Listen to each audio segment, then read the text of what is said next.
So this is an article from Bloomberg. Just thought it was very interesting. That is worth a share. They locked like 30,000 people inside Shanghai's Disneyland in order to COVID test them. There was a baby in a border town who was in lockdown and was tested 75 times. So yes, Australia is bad, but Australia, you'd like to think, is at least honest with their reporting and their numbers. Some of the data coming out of China is wild. They say that they have no COVID tests or no COVID positive people in all of these 34,000 people that they tested. I don't know if I believe that. I just don't know if I believe that. Sorry. It says, while thousands of visitors went to Shanghai Disneyland on Sunday, were queuing for roller coasters and watching fireworks, staff quietly sealed the amusement park. People in hazmat suits start running through the gates, preparing everyone for COVID tests before they could leave. Nearly 34,000 people underwent testing, which ended at midnight, long after festivities at the park were finished. They then ferried home all these people on 220 special buses. All were found on Monday to be negative, but are still required to isolate at home for 2 days and then get retested in 2 weeks. Crazy. It's crazy on both sides. It's crazy if they actually had 34,000 people test negative. That's fucking crazy. It's actually crazy that they locked 34,000 people in an amusement park just to test them. It's crazy. I don't understand how this is not like mainstream, all over CNN, all over. I mean, I know why, but it's nowhere. It's just Bloomberg. Literally, when I searched for this article, look. Okay, now there's more. But before 8 hours ago, there was like one article here talking about this. This is not even the same article. This suspends entry on Halloween. It's crazy stuff. So that's the first article I wanted to make sure you guys saw. We're watching USD JPY move higher right here, right? See this on the right side of the screen? Pull up US 30 really quick. What's this doing? Still coming up. Good. And okay, back to this article. Just another Jeffrey Epstein motherfucker, bro.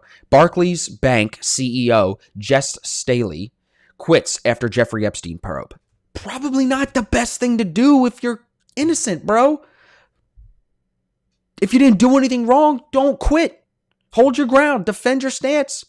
Don't quit. Don't do this, because you know I'm going to talk about you on my stream.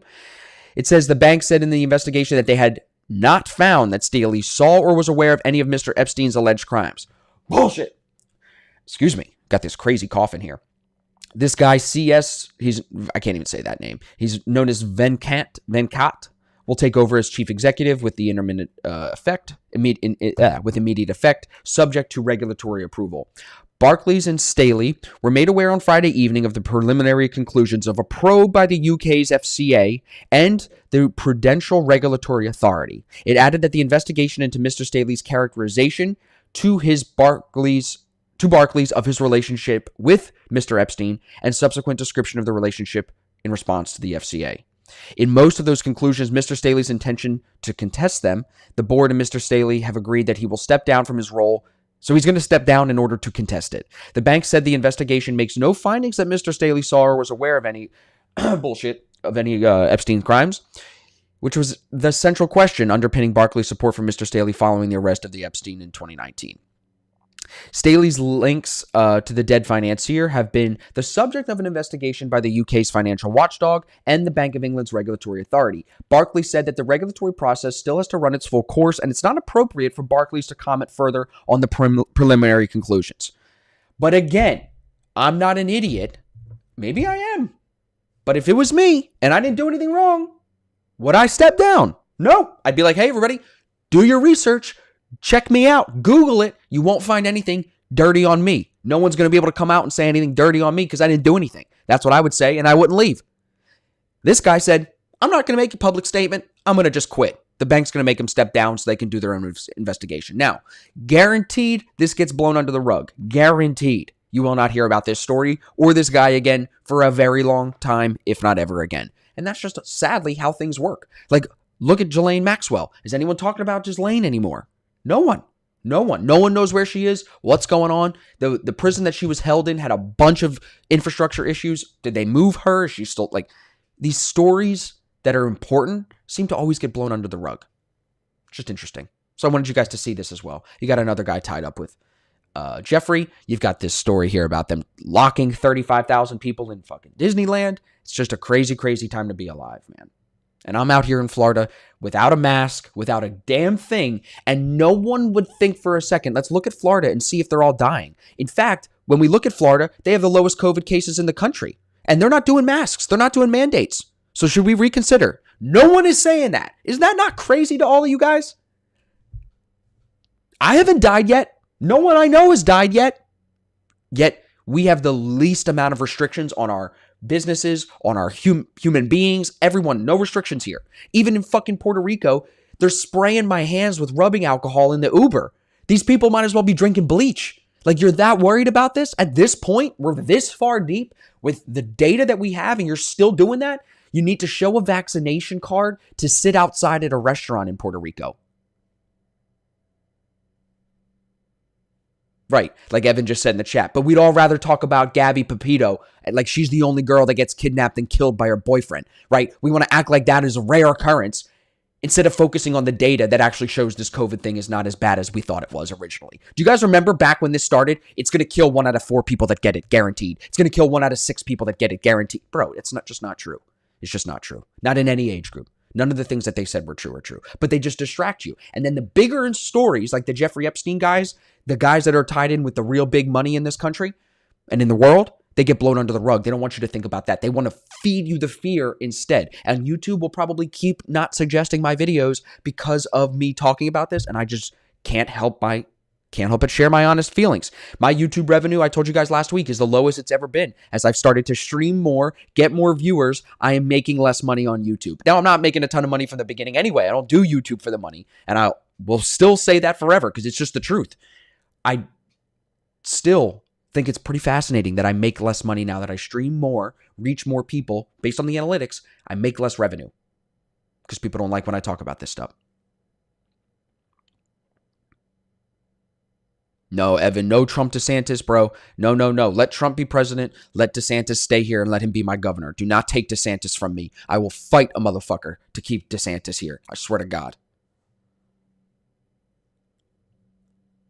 Now here you could see why the UJ trade is still something that I'm not involved in. See how it's holding the 21 EMA here? Because the 21 and 8 EMA have not crossed up. That's why we're not in the trade yet. Because we haven't had that upshift because we know it could be pulling back from here up to this 21 and then holding the 21 to come lower. You're so right, Richard. Richard said, look at Pfizer profits. Who bought the media? Every CNBC show, CNN show, it's all sponsored. We all saw the Joe Rogan thing. He shared that video. Everybody follows Joe Rogan now. Everybody knows.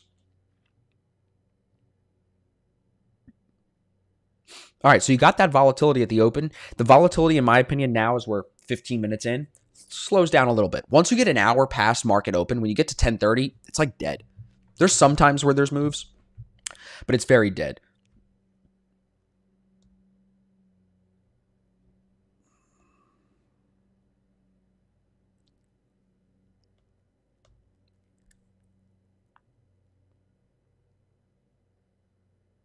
Negative US dollar news just came out, so that could push USD JPY down a little bit. DeSantis 2028. Yeah, bro, I'm there with you. I'll do DeSantis 2028. Fuck yeah. Thanks, no.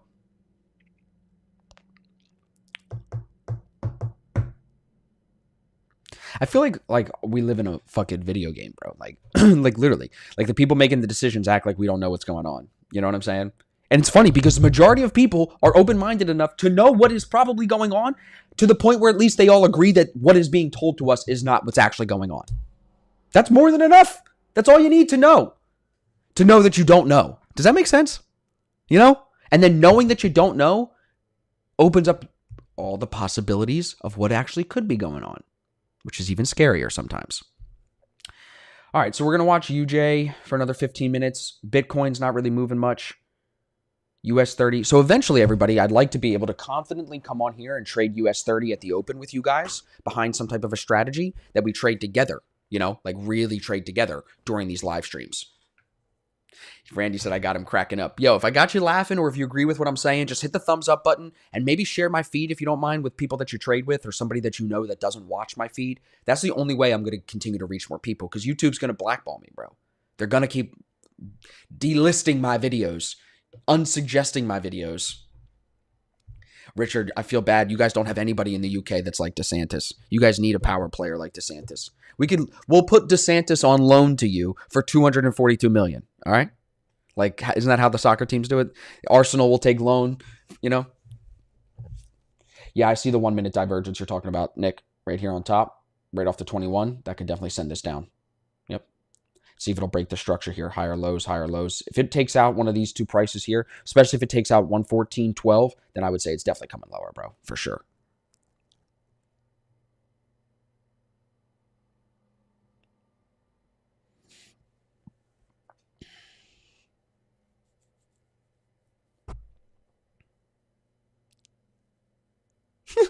Ryan, you're funny, bro. YouTube's going to kidnap me. They're going to be like, yo, Austin, come to Disney and shoot a great video for us. We want you to stream from here. They take me there. They lock me up, make me do 75 COVID tests. He's a legend. That's a deal. $240 million for DeSantis? That's cheap. The Dynasty's better trade than before the open and after them because they are tough. Yeah, they're tough. Definitely tough. But I like tough. Yeah, who's watching the video and who's shy, like Sangelo said.